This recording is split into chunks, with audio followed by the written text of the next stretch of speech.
देवादिदेव महादेव को अपने मन का भाव व्यक्त करिए, दिल से प्रार्थना करिए, विनय करिए, निवेदन करिए। जहाँ जगह मिले वहाँ बैठकर बाबा को अपने मन का भाव अवश्य करिए, साथ में बोलिएगा।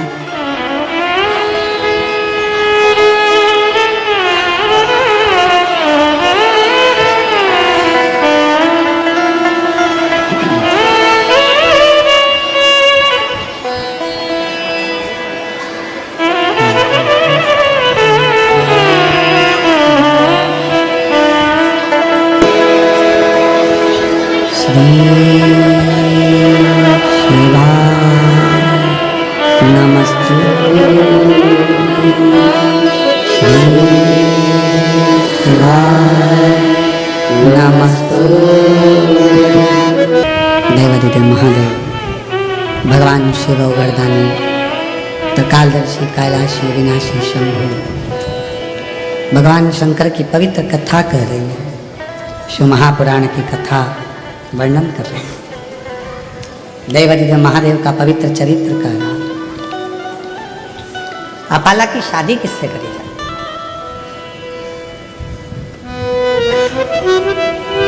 शरीर में रोग है, चर्म रोग है, कोई वर नहीं मिलता, कोई लड़का नहीं मिलता। कहा इंद्रदेव प्रसन्न हुए। क्यों? ऋग्वेद की अष्टम मंडल की 91वें नंबर के सूक्त को जैसे ही अपाला ने रचा, इंद्रदेव प्रसन्न और उन्होंने अपाला को देवादिदेव महादेव की आराधना में लगा दिया।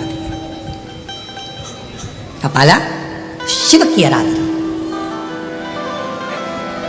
अच्छा वर पाना है, अच्छी कन्या चाहिए, अच्छी नौकरी चाहिए, अच्छा रोग मुक्ति हो जाए, कैसा भी रोग है वो मुक्त हो जाए, कितना भी कड़क रोग क्यों ना, उससे भी अगर मुक्ति चाहिए, अपना कर्म पूरी लगनता से करो। रोग मुक्ति के लिए डॉक्टर को भी जांचे कराओ, दिखाओ, और साथ में शिव जी की आराधना, शंकर की आराधना। ऐसा कोई बता दो जिसको शिव जी ने नहीं दिया। भगवान राम जी को लंका का राज्य दे दिया, भगवान कृष्ण को जब संतान नहीं थी तो संतान किसको नहीं थी? अपाला ने शिव जी की आराधना प्रारंभ की।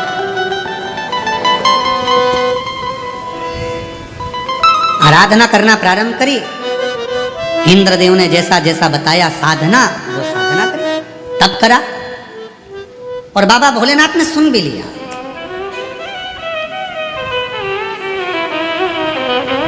एक कृशाश्व नाम के ऋषि हुए जो आंत्री ऋषि के आश्रम में आए भ्रमण करते,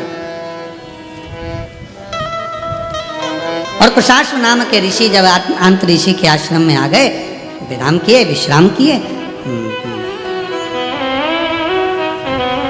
देखा 2 दिवस तक जब निवास किया, और निवास करने के बाद देखा अपाला को तो सुंदर तो थी, बस चर्म रोग था शरीर में, सुंदर बहुत थी।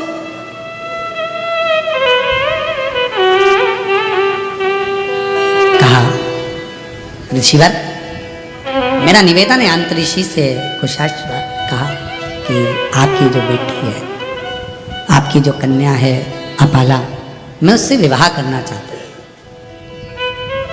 क्या आप अपनी बेटी का विवाह मेरे साथ करेंगे?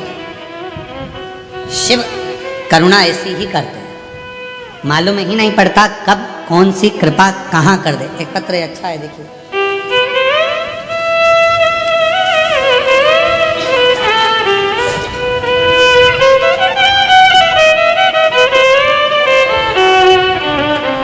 मनीषा राजेश पाटिल जलगांव से हैं। मैंने इससे पहले भी 2 बार पत्र भेजा था, पर हमारा पत्र पढ़ नहीं पाए, क्योंकि हॉट सीट पे जाना सरल है, पर व्यासपीठ के पास आना कठिन है। यहाँ पहुँचना बहुत सरल नहीं है गुरुदेव। मेरी बेटी है जो कि नौकरी की तैयारी कर रही थी, पर नौकरी, आप ही हैं, कौन खड़े हैं, आप ही हैं माँ, प्रणाम। बेटी का नौकरी नहीं लग रहा था, कई वर्ष हो गए उसको, पर नौकरी नहीं लगा। तब वो हिम्मत हार गई। 2 साल 3 साल 4 साल 5 साल निकलते चले गए, आखिरी में नौकरी नहीं लगी तो हिम्मत हार गई। तब मैंने कहा, वो सीवर वाला बाबा कहता है कि अगर शिव जी पर जल चढ़ाओ, मंदिर की सफाई करो, शिव अर्चना करो और अपनी मेहनत को 4 गुना करो तो लगेगी जरूर। और बाबा ने ऐसी कृपा करी गुरुदेव, जब बेटी हिम्मत हार रही थी तब शिव जी की कृपा ने मेरी बेटी कुमारी पूजा गणेश राजेश पाटिल को PWD में सरकारी नौकरी में लगा दिया। मैं बाबा को यहाँ प्रणाम करने के लिए, कहीं बैठे हों तो आप आ जाइए, एक बेलपत्र ले जाइए। और तेरी कृपा का क्या है भरोसा। एक पत्र और है, मैं रत्ना समाधान मनोरय, कहीं बैठी हो तो हाथ हिलाइए, आप ही हैं। मैं रहने वाली वसुंबा जलगांव महाराष्ट्र की हूँ। पशुपतिनाथ के व्रत का वर्णन करना चाहती हूँ। गुरुदेव, मेरी बहू के शादी को कई वर्ष हो गए, पर संतान का सुख नहीं हुआ। तब सब लोग अपशब्द कहते थे, कोई कुछ कहता बच्चा नहीं होगा, बांझ रहेगी, संतान नहीं होगी, इसको औलाद नहीं होगी। तब आखिरी में पशुपतिनाथ का व्रत करना, 16 सोमवार का व्रत करना प्रारंभ करा, जो आपकी विधि है उसके अनुसार सफ़ेद आंकड़े की जड़ का प्रयोग किया और बाबा ने ऐसी कृपा कर दी कि मेरी बहू के घर में बेटा हो गया। मैं बाबा को प्रणाम करने के लिए आ जाइए।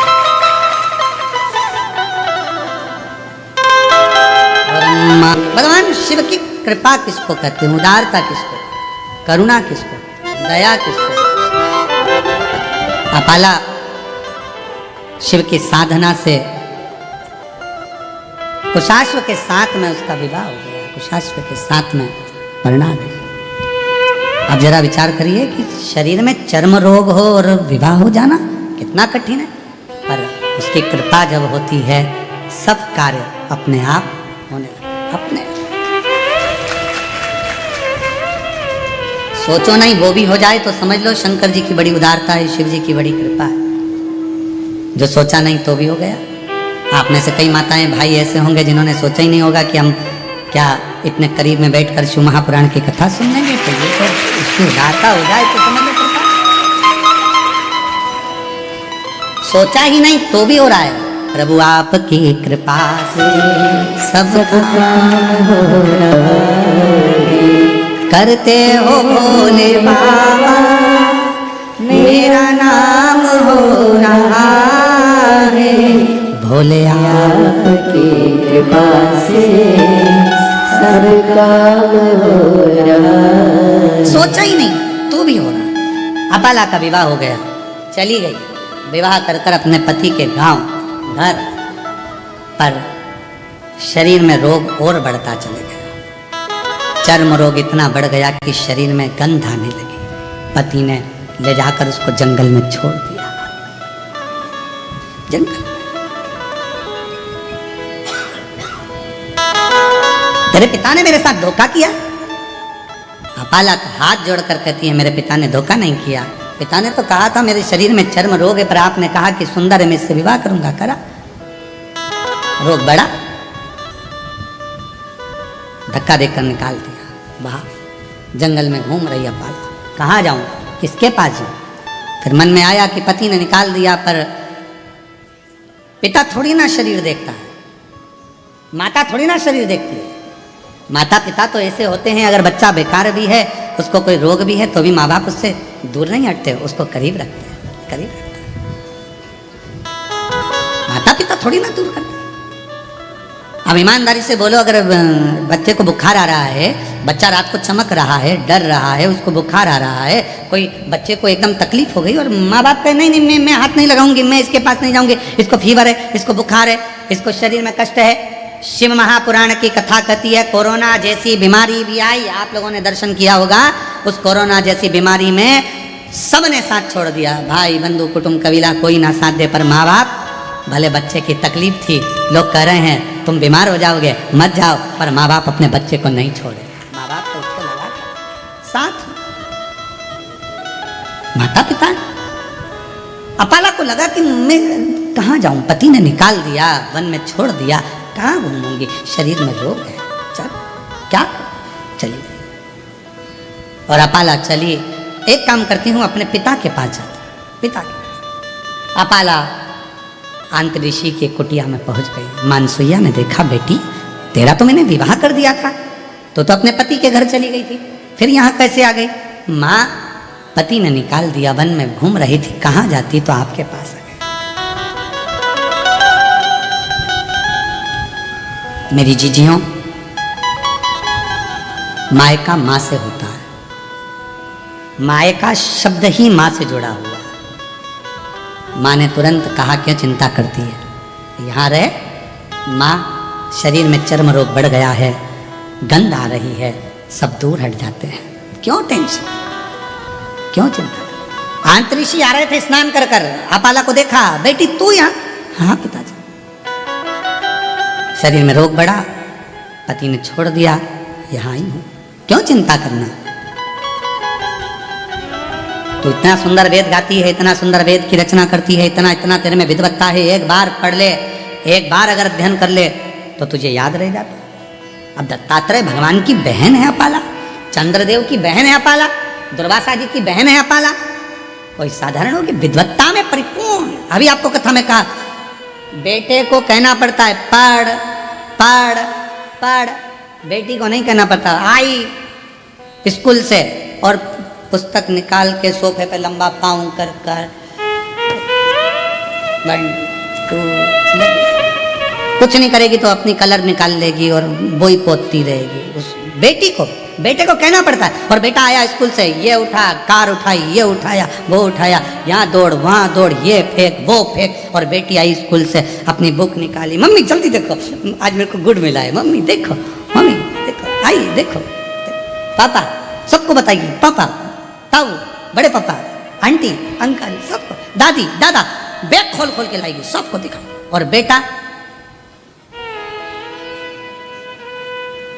मम्मा का मोबाइल लेकर बैठा, पापा का पेन लेकर बैठा, पर बेटी उसको नहीं कहा जाता कि तू कुछ कर। इतनी विद्वान थी अपाला, विद्वत्ता में परिपूर्ण,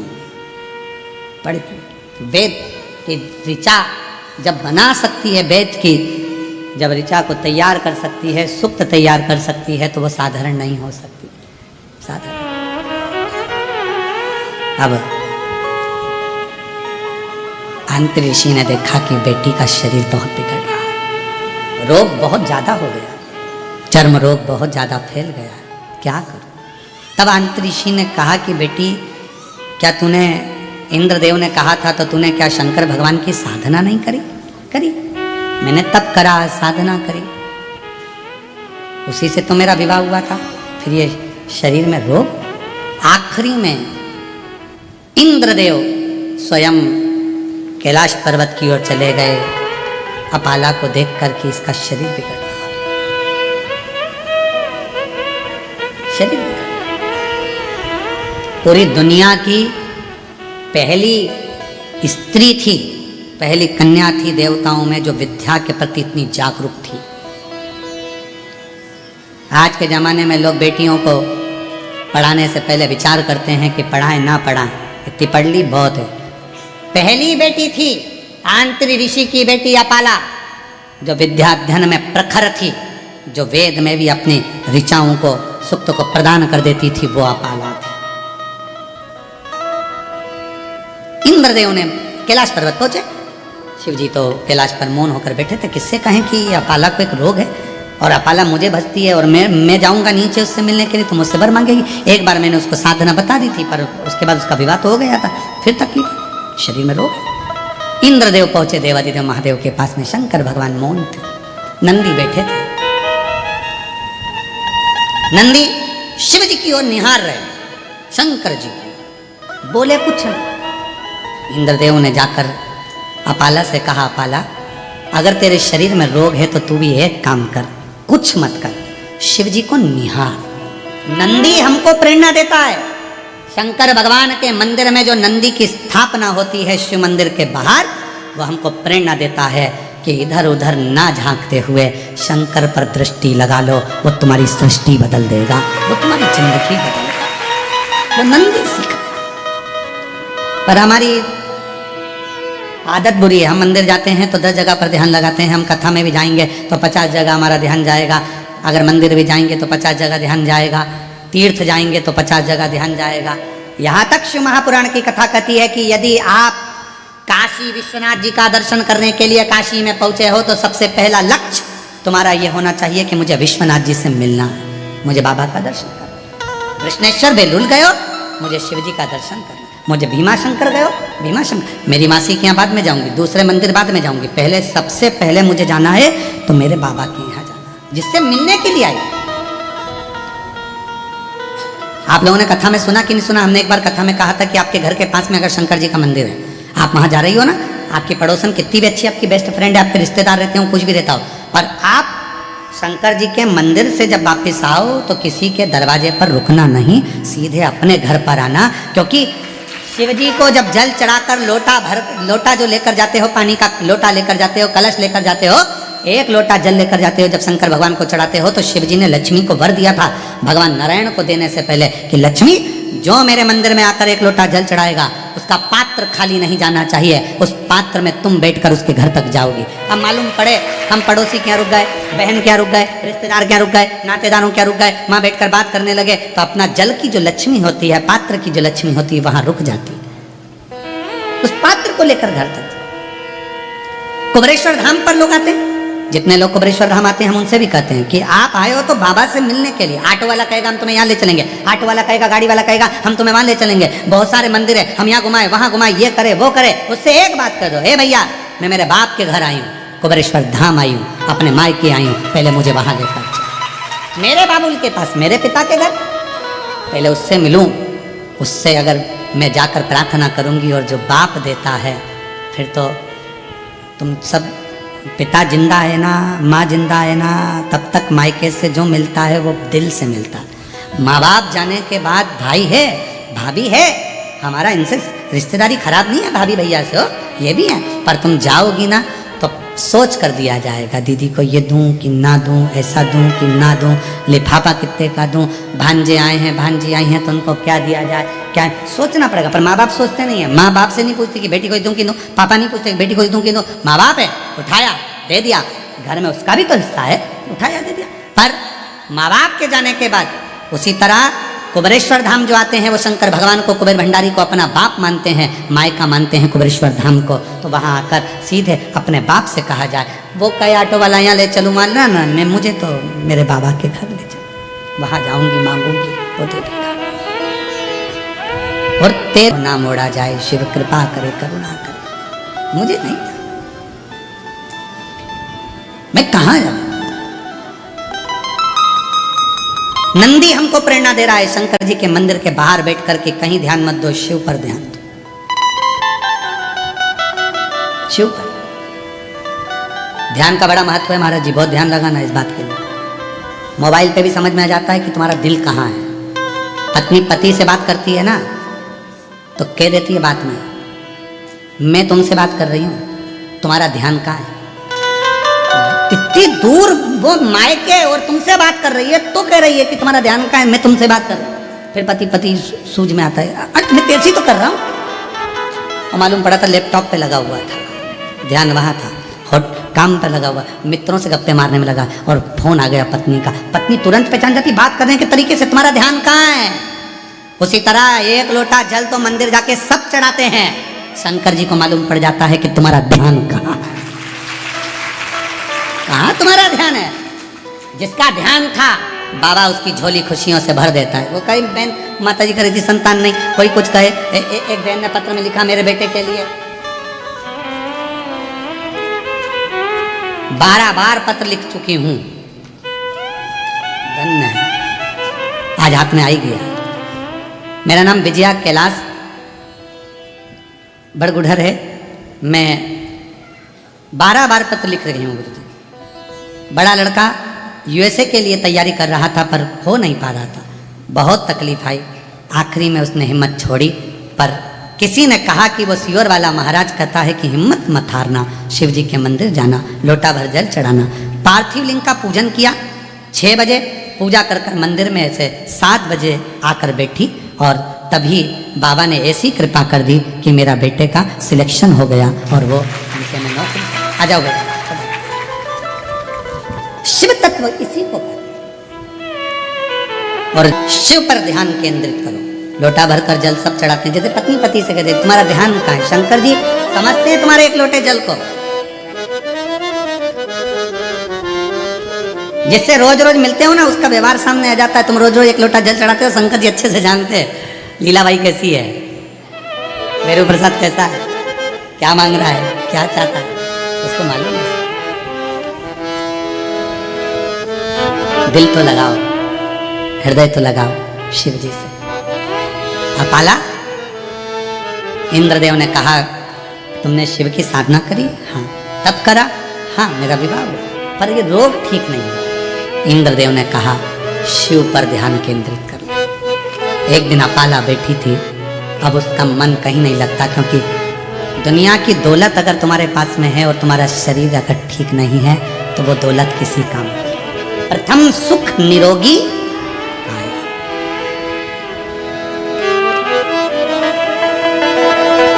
एक बार हम कथा करने के लिए गए और एक बहुत बड़ा हॉस्पिटल था। उस हॉस्पिटल में पहुंचे तो कोई अपने बाप के लिए, कोई अपने बेटे के लिए, कोई अपनी पत्नी के लिए, कोई अपनी माँ के लिए, कोई पति के लिए अटैची भर भर कर पैसा लेकर खड़े थे कि ये रोग ठीक कर दे। बहुत मुश्किल, बहुत मुश्किल। प्रथम सुख निरोगी काया। और मेरा पूरे सनातनियों से, पूरे विश्व में बैठे हुए शिव भक्तों से निवेदन है, मेरा बेटा बेटियों से, मेरे माताओं से, मेरी जीजियों से, मेरे जीजाओं से, मेरी माओं से, मेरे बाबाओं से, सबसे निवेदन करता हूं, एक लोटा जल शिवजी के मंदिर में जाकर चढ़ाना प्रारंभ कर दो। तुम्हारी जिंदगी के 80% दुख शंकर जी काटना प्रारंभ कर जाओ, बिना संकोच के, बिना सोचे। लोग ताना दे, हंसे, व्यंग करे, करने दो, पर अपन चलो अपने शंकर के धाम, शिव के धाम। कोई कहे गुरुजी मैं तो अच्छी हूं, क्या करूंगी मंदिर जाकर? बात का समय किसने देखा? कोई को मालूम है समय कैसा आ सकता है? कैसा समय आएगा ये किसको मालूम? जाओ शिव को जल चढ़ाओ। अपाला शिव की साधना करी? हाँ। तब करी? हाँ। अब शंकर जी को निहार रही थी, वहीं से तुमरुका जी निकल कर जा रहे थे। तुमरुका जी ने अपाला को देखा, रोज बैठी रहती है, शिव जी को देखती रहती है। इसको ना जाने किसने कह दिया कि नंदी जैसे बैठ जा शंकर को देखने के लिए। तुमरुका जी ने कहा अपाला अभी तक तूने शिव जी की आराधना करी, साधना करी, तप करा, शंकर जी का पूजन किया क्या तूने? शिव तप से ज्यादा पूजन से प्रसन्न होते, शिव साधना से ज्यादा पूजन से प्रसन्न होते। तो एक काम कर, शिव मंदिर तो रोज आती है, शंकर की आराधना करती है, शिव के ऊपर एक लोटा जल समर्पित करना प्रारंभ कर। जल, हाँ। अपाला ने एक लोटा जल चढ़ाना चालू करा। आज इंद्रदेव भगवान शंकर के पास पहुंच गए, शिव के नेत्र खुले हुए थे। शिव जी से प्रार्थना करी, मेरी बेटी है अपाला, वो बेटी अपाला जिसने रचनाएं करी हैं, वेद और शास्त्र उसके कंठस्थ हैं, वो अपाला चर्म रोग से ग्रसित है, कुछ करुणा करो। शंकर भगवान तो कुछ नहीं बोले, पर इतने में नंदी ने कह दिया अपाला कल शिव जी को जो जल चढ़ाएगी, चढ़ा हुआ जल इंद्रदेव तुम झेल लेना, उस जल को अपाला के शरीर पर डाल देना, उसका चर्म रोग समाप्त हो जाएगा। अपाला के शरीर पर, और अपाला जल चढ़ाई। हमने एक बात कही थी, आप लोगों के स्मरण में है कि नहीं है वो हमको नहीं मालूम, याद होगा तो आप जरूर बताओगे।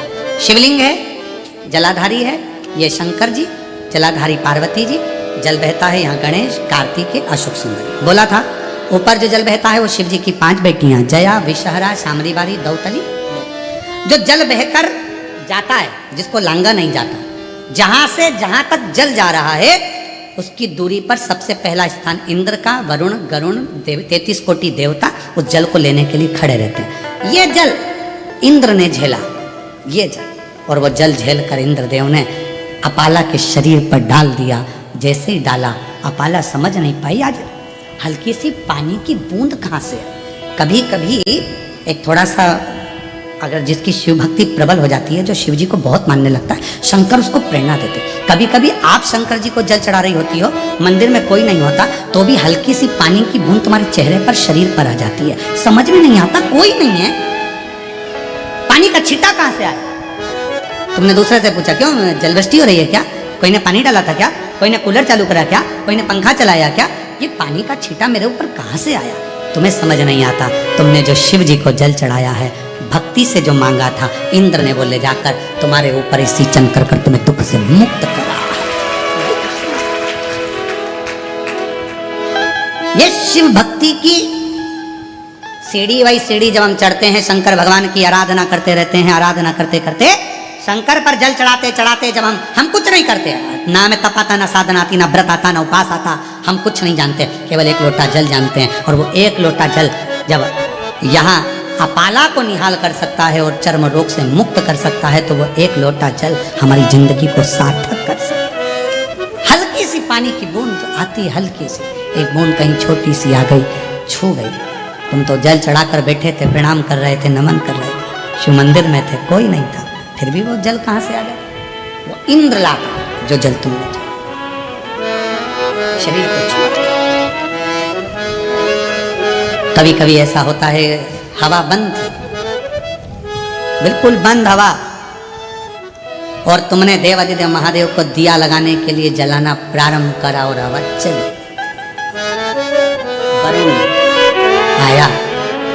वरुण आया, वो दीप को बुझाने के लिए नहीं, तुझे आशीर्वाद देने के लिए कि तूने मेरे मंदिर में प्रकाश किया है, तेरी जिंदगी में आज प्रकाश था। हम समझ नहीं पाते कि शिव तत्व, हम तो सोचते शंकर जी आएंगे, डमरू लेकर आएंगे, त्रिशूल लेकर आएंगे, अरे ऐसे ऐसे शंकर जी आ गए तो तुम आटा देकर बिटा कर दोगी, एक कटोरी आटा दे दे इसको, पहचान थोड़ी ना पाओगी। यशोदा मैया भगवान शंकर जी को नहीं पहचान पाई थी, पहचान नहीं पाई, उनको लगा कि कोई आया। रास की लीला में भगवान शंकर को कौन पहचाना? शिव को नहीं जानता, केवल भगवान कृष्ण ही पहचाने थे कि ये गोपी नहीं, ये शिव है। यशोदा जी नहीं पहचान पाई कि ये शंकर भगवान है। तो संसार का मनुष्य जब भगवान नहीं पहचान पा रहे तो हम कैसे पहचानेंगे कि ये भगवान है? दिया लगा रही हो, हवा का झोंका, तुमने बेलपत्र चढ़ाई, चढ़ाते से पीछे से कोई आई, बेलपत्र को उठाया, नीचे रख दिया, जल चढ़ा दिया, तुम नाराज हो रही हो? नहीं, शिव का गण है भृंगी, एक क्षण के लिए आता है, शिव जी पर जो चढ़ा होता है वो उठाकर पार्वती जी को दे जाता है, जलाधारी पर रख देता है, जल चढ़ाता है और निकल जाता है। तुम उसका चेहरा ही देखते, कौन थी? मैंने अभी चढ़ाई और ये उठा के रख दी, अब तुम गुस्सा आ रही, मैंने चढ़ाई, तूने पूरा श्रृंगार बिगाड़ दिया। नहीं, भृंगी का काम ही यही है, आता है एक क्षण में शिव जी से मिलने के लिए। क्या क्या करा था? आपको, आपने भृंगी की कथा सुनी होगी, क्या करा था? पार्वती जी पास में बैठी थी, तो उसने देखा मैं पार्वती जी की परिक्रमा नहीं करूं, मैं तो शंकर जी को मानता हूं, तो बीच में से निकलने लगा, तो पार्वती जी और खसक गई। भृंगी को लगा और पास में आके, तो भंवरे का रूप रखकर बीच में से निकलने लगा, पार्वती जी गोदी में आके बैठ गई शंकर जी। अब भृंगी को लगा परिक्रमा कैसे करूं, तो बीच में से निकल रहा था, पार्वती जी ने उसको रोक दिया। रोक, तब से भृंगी ने हाथ जोड़कर कहा, जो तुम पर शिव जी पर रहेगा सब पार्वती जी को मिलेगा, क्षमा करना माँ। भृंगी का काम क्या? ऐसी कई माताएं आती हैं, पूजन करते करते में वहां कर बेलपत्री चढ़ी थी, सब उतार कर नीचे रख दी, जल चढ़ाया, वो चली गई त्रिपुंड लगाकर, हम गुस्सा हो गए, बताओ मैंने तो अभी पूजन करी थी, अब भी हाल जल चढ़ाया, अब भी हाल बेलपत्री चढ़ाई। अरे आई क्यों? तेरे टाइम पर क्यों? रोज तो लेट आती थी जब तू चली जाती थी, आज तेरे टाइम पे आई है, मतलब वो नहीं आई है, भृंगी आया उसके रूप में और चढ़ाकर चले गया है, स्वीकार करा है, स्वीकार। हम पहचान नहीं पाते। अपाला रोग मुक्त हो गई, शरीर का रोग, चर्म रोग समाप्त हो गया। शिव का चढ़ा हुआ जल हमारे कई रोगों को समाप्त कर दिया। पति को मालूम पड़ा कि मेरी, प्रशाश्वा को मालूम पड़ा कि मेरा पत्नी ठीक हो गई, वो आ गया, उसको लेकर चला। समय आया, आगे कथा कहती है, देवराज नाम का ब्राह्मण शिव मंदिर में प्राणों को बेलपत्र के वृक्ष के नीचे त्याग देता है, शरीर छूट जाता है, शिव उसको ले जाते हैं।